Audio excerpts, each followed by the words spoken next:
Go ahead and check this video out. Before, let me just say this. Just say, what has the Democratic Party turned out to be? It's been hijacked by these socialist, communist, Islamists, a hating, dismantling America, freedom from within. They're saying it out loud. They're saying it to your face. These other Democrats that are in your state, they're doing the same thing. If they haven't called it out, they are with the socialist or the communist. If they haven't called it out, they are the same ones on the same team. For those of you saying that it's the same Republicans and Democrats, it's the same thing like that. Elections do have consequences. As you can see, these guys have been getting elected because they do strategic voting strategies in wherever they go. As you can see in Plano, Frisco, in Michigan, especially in Dearborn, Michigan, these areas are heavily populated by people who actually hate America, who hate the idea of America, and are running for office for some reason and are trying to get your vote as a Democrat. With that being said, Hispanics, Latinos, ¿por qué están votando por esta gente? No voten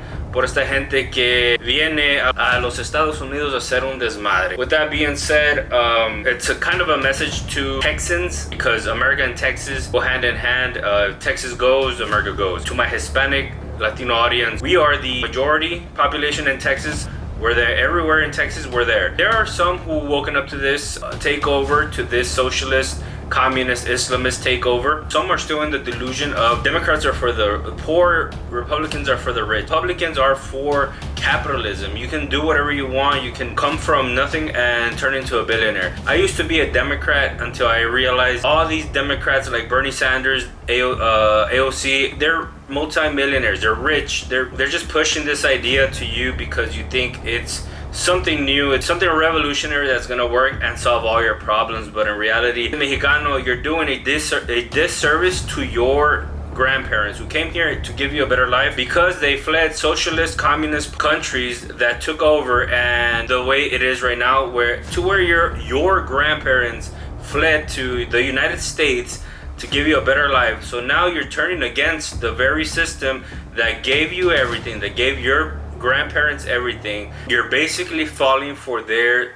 propaganda. Propaganda from the Middle East, propaganda from these countries that say death to America, death to Israel. That is all nonsense. If you really research where it all comes from, it's their ideology. It's that ideology that it comes from. Though Hitler and that ideology have something. I used to fall for the Hitler was right. Dude, it's all propaganda. With that being said, check this video out. Hispanics, double think your vote. If there's a person like this in your party, do not vote for them. Vote for the person that has American values, freedom, family, and God. Don't vote for these people who are bringing in other people from the Middle East. Once they get elected, they blast through the system. They bring them over here, and guess what they're gonna do?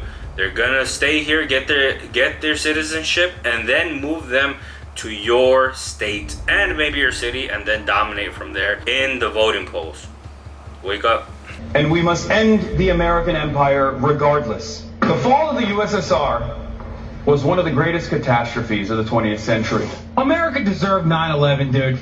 I'm saying it. Al Sayed, who is as big a nutcase. Check this out. I'm not here to disavow people's views. America deserved 9/11, dude. I'm saying it. When I was in college, I took a terrorism class. You know, there needs to be unrest in the streets for as long as there's unrest in our lives. I'm not here to disavow people's views. You know, I am in support of abolishing ISIS. Kill those and murder those in the street. Let the streets soak in their red capitalist blood. There are no Republicans in there. Let the streets soak in their red capitalist blood. Just listen to their own words. There's not a Republican and they don't need it. This guy could be in the United States Senate voting on issues like your healthcare, your education, your Social Security, Medicaid, Medicare, all these issues that affect your life. They could be voting on that for you. Law enforcement, federal law enforcement, the military. Imagine being in the military where you swore to protect and serve this country, and you're running with a guy who aligns with people who thinks we deserved 9/11.